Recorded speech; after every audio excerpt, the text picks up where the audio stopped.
Magandang araw mga kaibigan and welcome back sa Simplehan Lang Natin podcast kung saan ang theology ay hindi kailangang maging nosebleed. Ginagawa nating simple, practical at nakabase sa Bible. Ako ang inyong kaibigan, si Dr. James Paet. Ngayong araw, may tatalakayin tayong isa sa pinaka-scary at pinaka-misunderstood na verse sa Bible. Ito yung nasa James chapter 2, verse 19. Mababasa natin doon, sumasampalataya ka na ang Diyos ay iisa, mabuti. Ang mga demonyo man ay sumasampalataya at nanginginig pa. Ouch! Parang sinasabi ni James, oh, may faith ka? Good for you. Pero guess what? Pati demonyo may faith din. So anong pinagkaiba nyo?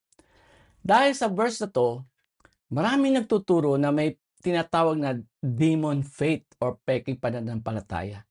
Sabi nila ang saving faith daw ay dapat may kasamang gawa at pagsunod. Kasi kung wala, faith of demons lang daw yan. Pero teka, peking nga ba ang faith ng mga demonyo? O baka naman totoo ang faith nila pero iba lang ang sitwasyon nila? Hihimayin natin yan ngayon. Unahin muna natin ang argumento ng mga nagsasabing hindi genuine ang faith ng mga demons. Argument number 1, no good works. Sabi ng mga scholars tulad ni Dr. Doug Moo, ang faith na tinutukoy ni James dito ay malayo sa full Christian faith. Bakit? Kasi wala daw itong kasamang good works. Para sa kanila, ang tunay na faith ay may dapat nakaka-apekto sa ugali at kilos mo. Since ang demons ay masama at walang good works, ibig sabihin, peke ang faith nila. Argument number 2, intellectual belief lang. Sabi naman ng ibang commentators, ang faith ng demons ay head knowledge lang. Alam nilang totoo ang Diyos pero wala silang trust at obedience.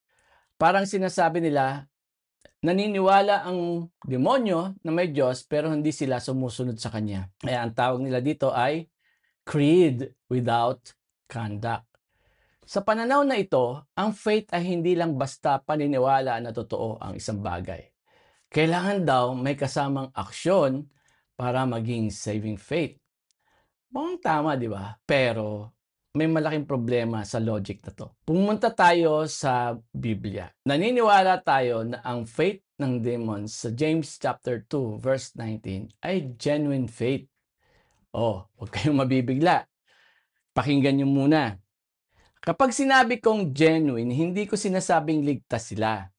Ang ibig ko sabihin, totoo ang paniniwala nila. Hindi sila nagpapanggap. Bakit natin nasabi yan? Heto ang tatlong mabibigat na dahilan. Number 1, works are not required for new birth. Balikan natin ang basics. Sabi ni Jesus sa John chapter 6, 28 to 29, ang work ng Diyos ay ang manampalataya. Sabi ni Paul sa Ephesians chapter 2, 8 to 9, not of works, di ba? So kung sasabihin natin peke ang faith ng demons dahil wala silang works, kinokontrol na natin ang definition ng faith sa Bible. Ang faith ay faith, ang works ay works, magkaiba sila. Evidence number 2, monotheism ang paniniwala nila. Basahin niyo to ulit. Ano nga ba ang sinasabing pinaniniwalaan ng demons? Ang sabi ni James, you believe that God is one. The demons believe also. Ang tawag dito ay monotheism. Naniniwala sila na iisa ang Diyos. Tanong, totoo bang iisa ang Diyos? Oo.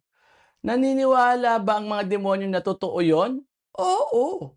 So, peki ba ang paniniwala nila? Hindi. Totoong totoo. Alam nila na may Diyos. Alam nila na may Trinity.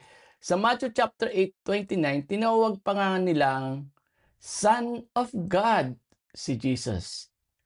Kaya kapag sinabing demon faith, hindi ibig sabihin na peke ang faith nila. Ibig sabihin, orthodox ang theology nila. Alam nila ang totoo. Kaya nga sila nanginginig sa takot Kasi alam nila, totoo ang Diyos. At alam nilang paparusahan sila. Kung peke ang faith nila, bakit sila matatakot? Evidence number 3. Hindi sila pwedeng maging born again. Ito yung pinaka-importanting point. Kahit pa maniwala ang mga demonyo na namatay si Jesus para sa kasalanan ng tao, hindi pa rin sila maliligtas. Bakit? Kasi hindi naman namatay si Jesus para sa mga demonyo. Sa John chapter 11 verse 26, sabi ni Jesus, whoever lives, buhay na tao, and believes in Him or in me, ang demons po ay hindi tao. Wala silang chance ma-redeem. Kahit gaano pa katotoo ang faith nila, hindi sila maliligtas. Pero hindi ibig sabihin nun ay peke ang faith nila. Naniniwala sila sa katotohanan. Alam ni Satanas na ang sinumang maniwala kay Jesus ay maliligtas. Kaya nga inaagaw ang salita sa puso ng tao. Luke chapter 8 verse 12. So ano ang lesson natin dito? Ang point ni James ay hindi para sabihin kailangan mo ng works para maligtas. Ang point niya ay kung may faith ka pero wala kang works, para kang demonyo. Paano? Kasi alam mong totoo ang Diyos, gaya ng demonyo, pero hindi ka nagagamit sa kabutihan. Sayang ang faith mo. Useless. Ang faith ng demonyo ay tunay. Alam nilang may Diyos pero hindi ito kapakinabang sa kaharian ng Diyos. Kasi rebelde sila. Kaya kapatid, huwag kang matakot na baka demon faith ang meron ka kasi nagkukulang ka sa gawa. Kung naniniwala ka kay Jesus para sa eternal life, ligtas ka. Pero ang hamon ni James, gamitin mo ang faith na yan. Huwag mong sayangin. Gumawa ka ng mabuti dahil naniniwala ka. Sana naging malinaw ito sa iyo. Muli, ang theology ay hindi kailangang maging komplikado. Ako po pala si Dr. James Paet at ito ang Simplehan Natin Podcast. Hanggang sa muli, God bless you.